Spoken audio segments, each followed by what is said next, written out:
Hey guys, in this video I'm going to show you how to cancel your Lensa subscription. If you find this video helpful, please drop a like and subscribe to my channel. In saying that, let's just jump straight into the video.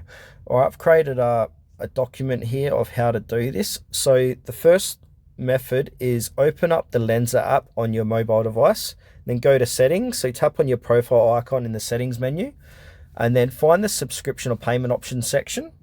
And then from there, tap on manage subscription or similar.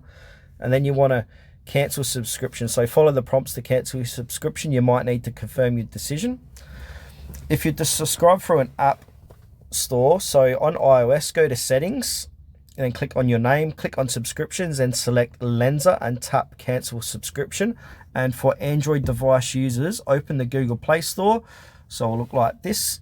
So click on the Google Play Store, click onto your profile, top right hand corner of your screen here.